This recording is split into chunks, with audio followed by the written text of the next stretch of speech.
famous and prominent Americans have been Freemasons. Franklin Roosevelt, Hugo Black, Harry Truman, Lyndon Johnson, Gerald Ford, just to name a few. However, the Catholic Church has consistently condemned Freemasonry from 1738 until 1960. In fact, on May 14, 1829, Pope Pius VIII, in his encyclical Traditi Humilitate, condemned Masonry as follows, quote, "Their law is untruth, their God is the devil, and their cult is turpitude." I'm Julius Smetona. This is what Catholics believe. Joining with me to discuss Freemasonry is Mr. Paul Fisher. Mr. Fisher is a graduate of Notre Dame University. He subsequently attended the School of Foreign Service at Georgetown University. He served in an intelligence capacity with the U.S. Army both in World War II and during the Korean War. And he served in security for a number of governmental organizations, including the National Association, the NASA. And finally, he was the congressional aide for Congressman Jim Delaney for 8 years. Mr. Fisher is also the author of the book Behind the Lodge Door, as well as Their God is the Devil. Also with me is Father Clarence Kelly. Father Clarence Kelly is Superior of the Society of St. Pius V. In addition, he is the spiritual director of St. Joseph's Novitiate, a congregation of traditional Catholic sisters in Round Top, New York. Father Kelly also has written a book in which the question of Masonry is discussed at length, Conspiracy Against God and Man.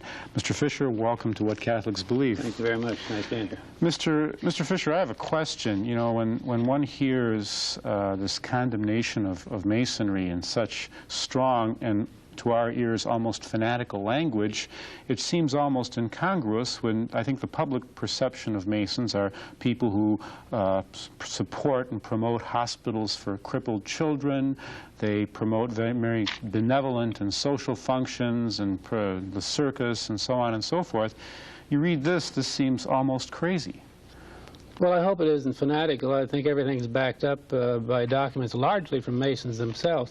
It is true that the average Mason, the great majority of Masons, don't know what Freemasonry is all about. In fact, the grand philosopher of Freemasonry, Albert Pike, said that the blue degrees, that's the first 3 degrees of Masonry, think they know what Masonry is, but they don't. Real knowledge of Masonry only comes to the princes of Masonry, which you get up to the 30th degree and above. So the average guy thinks it's, in fact, I believed that it was nice. I saw a nice parade they had, and I said, I don't care what the church says about it. I knew vaguely what it was, and the church opposed it. I said, these men are bringing a lot of happiness to all these children. Later I found out that that's a scam. The hospitals and the parades are just to lure men in because people want to be identified with an organization that does so many good things, but they don't know what they're joining. Why is there antagonism then? Why does the church condemn Freemasonry? What does it find offensive or objectionable in it? Well, the church attacked Freemasonry within 25 years after it was founded because of its naturalism. And naturalism is that the only reality is nature. There is no God in the sky or in heaven or whatever. And one of the grand secrets of Masonry is that man himself is God. Man is the great architect who will change the world. Is it true to say that Masonry is actually a religious system, a system of belief? Oh, absolutely. They have everything the Catholic Church has. They have baptisms, they have funerals, they have what they call sacraments, they have rituals, and they admit to being the successors, the modern-day successors to the pagan ancient mysteries. It is a religion. I was told by an IRS agent that they have the status of a church as far as federal exemption goes. They are recognized as a church. Father Kelly, my understanding is that if you look through the consistent papal encyclicals dealing with Freemasonry, there's 4 reasons why the church condemns them. The oaths they take, the secrecy, the religious indifferentism, meaning one religion is as good as the other. In fact, theirs might even be better. And then there's subversion against the church and state. What's wrong with the oaths they take, the Masons take? They take an oath of blind obedience so that they commit themselves to following the orders of their superiors. Now, again, as Mr. Fisher said, the overwhelming majority of Blue Lodge Masons are really not aware of what's going on, but if you get into the inner circles, they submit themselves heart and soul, at least that's the idea, to the commands of their superiors. And that type of blind obedience is potentially very dangerous. It could be a license for the commission of any crime. But Pope Leo XIII, who wrote a wonderful encyclical on Freemasonry, he put it into a very big context. He said that from the beginning of time, there's been a war between the forces of good and the forces of evil, between what St. Augustine called the city of God and the city of man. And that the leader, the ruler, the force behind the city of man is Satan, and the force behind the city of God, of course, is our Lord Jesus Christ, the Son of God and the Savior of the world. And he says in there that in our times, the forces of hell, the forces of Satan, have organized in a most extraordinary way, and that this is essentially the role of Freemasonry, to take up this grand cause against God and against His Holy Church, and to establish, in effect, a new world order which is based upon pure naturalism. Mr. Fisher, could you give me one concrete example of Masonic hostility to the Catholic Church? Oh, they admit through the years that they're hostile to the Church, particularly in Europe. And a lot of people think the European Masonry is different than Masonry in the United States. Well, in Europe, they were fighting the Roman Catholic Church as such. That was Christianity largely in Europe that they opposed. But in the United States, they have been behind the Know Nothing movement. It's documented in my book. The Know Nothing movement, the APA movement, what is the APA movement? APA was it had two titles. One was American Protestant Association was one title. The other was the American Protective Association, which means protect the country from Catholics. And the Ku Klux Klan, all the leaders of the Ku Klux Klan, the top leaders were Masons, and only Masons could be what they call Kliegels, that is, go out and solicit for membership in it. While we hear a lot about the Klan, this is the Klan from 1921 forwards for 1928, that it was anti-black. The Klan at the Civil War very definitely was, but the Klan in 1921 forward, the mother lode for the antipathy and the tremendous joining of people all over the country in places like Connecticut and Massachusetts and New York and some where there weren't a lot of blacks at the time, is the Catholic Church, hatred of the Catholic Church. And there was little hatred of Jews in the Klan. The whole focus was against the Catholic Church. And the Klan went under for two reasons. One reason was that the state of New York passed legislation after court opinion that they'd have to register all their members and their dues and their financial report to the state. That law is still on the books. The Masons were able to, in conjunction with the Knights of Columbus, to have themselves exempted for it, and yet it was a front for Masonry. And they got around it. The other thing was the Depression, which did it in. I can remember reading your book that, first of all, it's very interesting that the Scottish Rite of the Southern Jurisdiction, their official magazine is called The New Age. Now, maybe the name changed, but certainly from 1920 to maybe very recently it was called The New Age.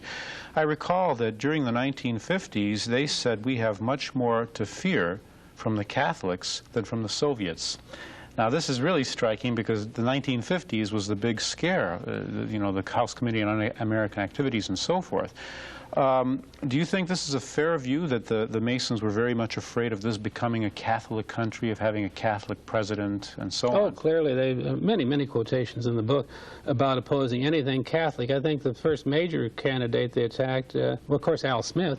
They were against Al Smith. In the 1920s when he ran. 1920s. Governor of New York. Governor of New York.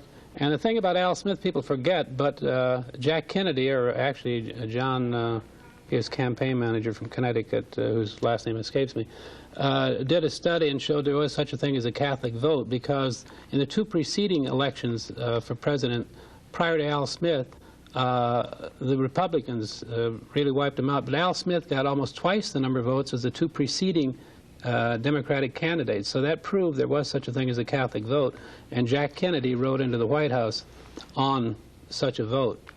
So that there's another figure in the book, I think, between 1955 and 1960, 56% of the total growth in the United States was in the Catholic sector. And right after that is when we had Vatican II and the whole dissipation of the church. At that time, too, you may recall, nothing to do with Masonry particularly, but the American Management Association put out a study showing the Catholic Church was the best organized and efficient organization in the world over General Motors or any other group. And with that, it went down the tubes, and the Catholic population declined, and the rate of growth is just infinitesimal since that time. I'd like to get back to that question, but I would like to respond to your question about attacks on the Catholic Church. Mm-hmm. If you, for example, look at the Italian Revolution, Garibaldi was a Mason. Mm-hmm. They bitterly persecuted the Catholic Church and hated it with great intensity. The French Revolution, to a great extent, was a Masonic enterprise, even though during the course of the Revolution itself, the general lodges were suppressed. Nevertheless, the ones who ran the government, who came to power, they were Masons, and their supreme goal was the utter ruination of everything Catholic, to destroy. And they did ruthlessly and brutally murder countless priests and nuns and lay people.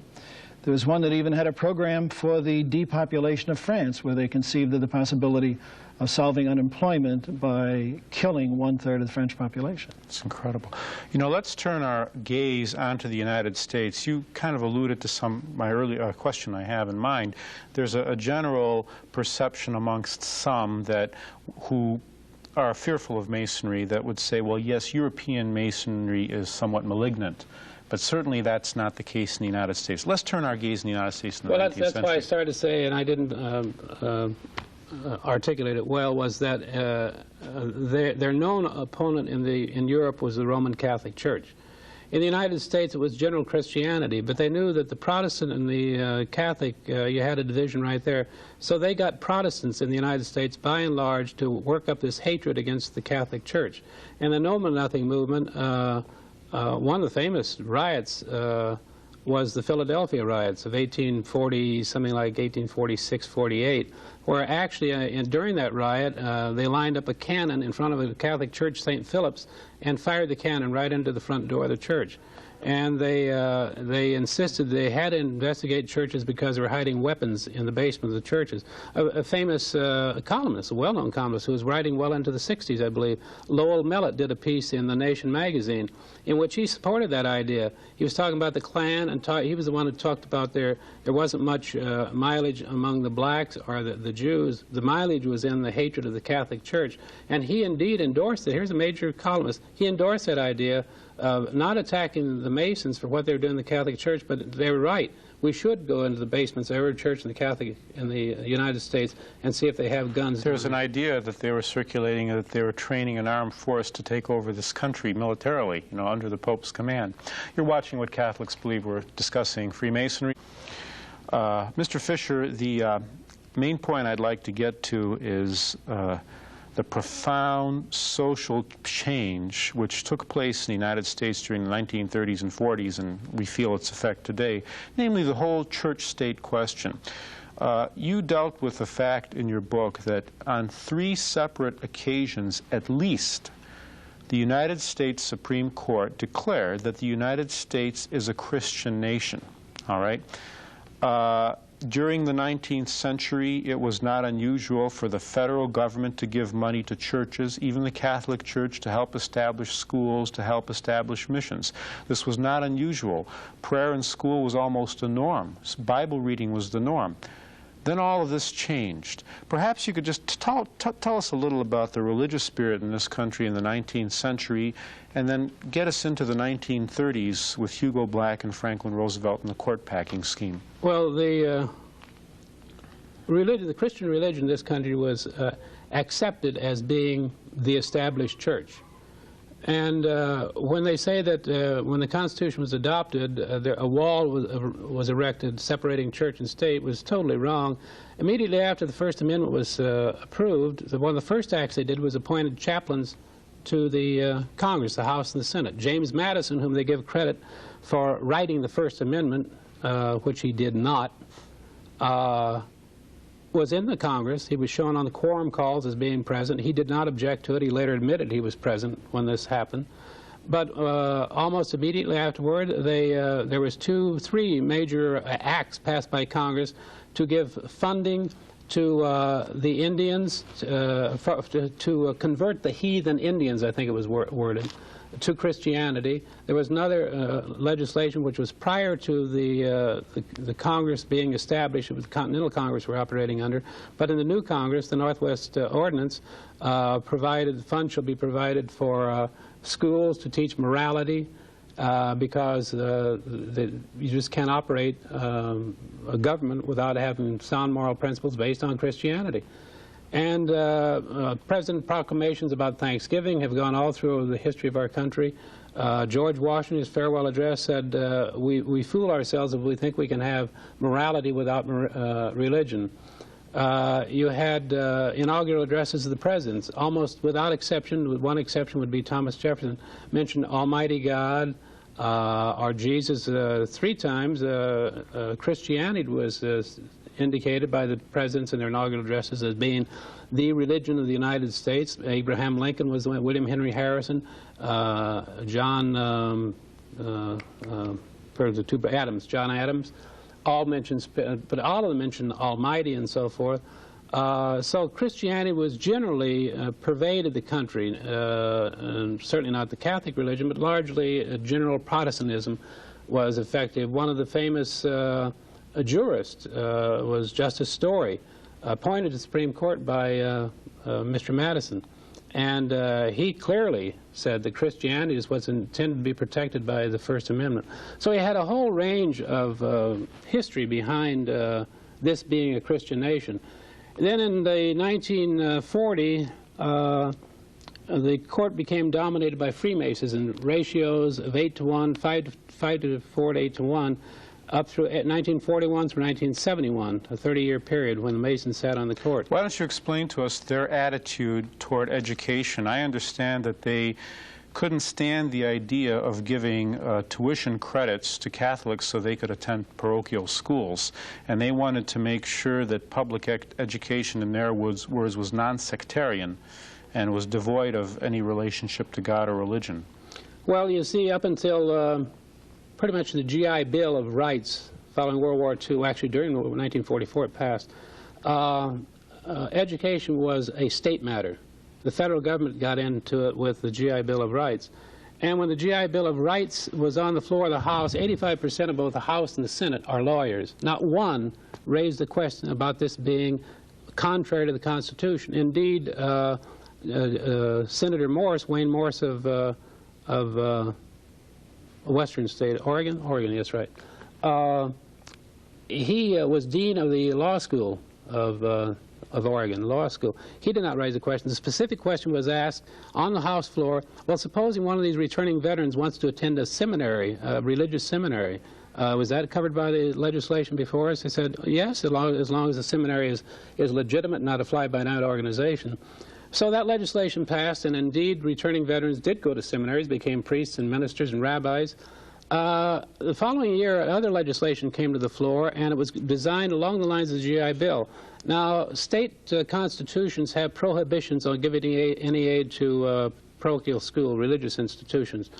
The GI Bill allowed for the Administrator of Veterans Affairs to override that and authorize it through the federal government so the money would go to them. So many kids went to Catholic schools and seminaries. The second legislation for elementary and secondary students originally came in for public school students only. Then 2 senators introduced a companion bill to include Catholic and other religious schools involved in it. This is what the Masons got upset about. They're for public education. Indeed, they helped found public education in the United States, but they didn't want any aid to go to Catholic schools. The legislation was somewhat in limbo. And Justice Black, a sitting justice, a Mason, on the court in 1945. Violently anti-Catholic, too. Oh, militant. And a Ku Klux Klan member, formerly. And was a Ku Klux man, not anti, he was a lifetime member, right. You're right. Man received a Pulitzer Prize for revealing that about Justice Black. Justice Black left the country, and when he came back, he didn't deny he'd been a Klansman or didn't say anything about the Klan. He immediately attacked the religious bigotry in the country who were trying to stir up religious animosity. And the reason I mention that is because as recently as last June, the court handed down an opinion in which they were concerned about religious animosity endangering the country should you give any aid to parochial schools. There is no record of religious animosity except for the Masonic-dominated Know-Nothing, Ku Klux Klan, APA movements. There has been clear animosity when you had open housing and things like that. The riots did indeed break out, but the court never concerned us. It's only this religious aspect, and what they're talking about is the Catholic school system because it's the largest, but any religious school system, because the only religion Masonry wants is their own religion. So that Justice Black sent a letter to Lister Hill, and Lister Hill was the senator who succeeded Black in Alabama when Black went to the Supreme Court, for which he was unqualified. But he sent this letter urging him to get in touch with the Masons because the Masons are opposing the bill. Well, the Masons were really not opposing the bill generally because they want public school to flourish. They were opposing that portion of the bill which would have also aided parochial schools, Catholic parochial schools, Jewish, Lutheran, whatever, religious parochial schools. That's what they strongly opposed. And so here's a sitting justice lobbying a senator. Now, I guess the justice is a citizen like anybody else, but he not only wrote to his own senator, he also wrote to the head of the Masonry, the Scottish Rite Masonry in Washington, and to the Scottish Rite Masonry in Alabama, urging them to look carefully at this bill. Let's talk about some of the other things that happened. In 1922, I understand, the state of Oregon passed a law which made it compulsory for every child to attend a state school. Isn't that the case? That's right. Who was responsible for that law? The Masons. The Masons pushed it through. In fact, they tried to push one through within the last couple of years.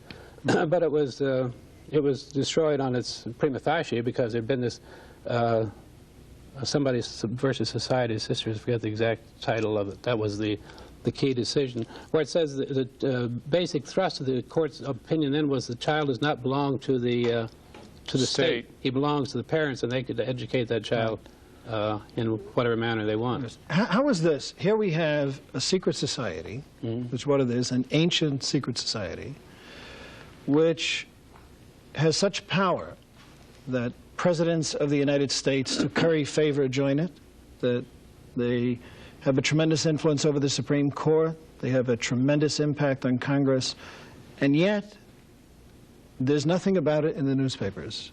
There's no investigation into the influence of this secret society. How do you explain that? They have 4 million members, too. And it's got 4 million members. They're very prominent. You've mentioned some of the prominent ones. One you missed was Ronald Reagan came in 1988.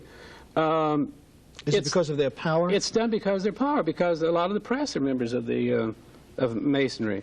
And it's always put off aside, oh, it's the kook fringe talking about secret societies and conspiracies. Clearly, it is a conspiratorial organization. The fact that it has secrets and these terrible oaths that you get your throat cut across, your bowels torn from out if you violate any secret that they learn in the lodge door or otherwise within Masonry. So even these good and decent men, one of the presidents of the Philippines, the grand commander of Scottish Rite Masonry reported in the New Age magazine that, I think it was Manuel Quezon, I wouldn't be held at that, but it's either he or another one, would not join the 33rd degree of Masonry because he's afraid he would have to do something against his government, which he was not prepared to do. So these people, when you get up to the 30th degree, you're pretty well aware of what's happening. What's going on. Just very briefly before we have to go, that particular Supreme Court was also responsible for all kinds of laws, you know, breaking the anti-blasphemy concepts. Oh, yeah.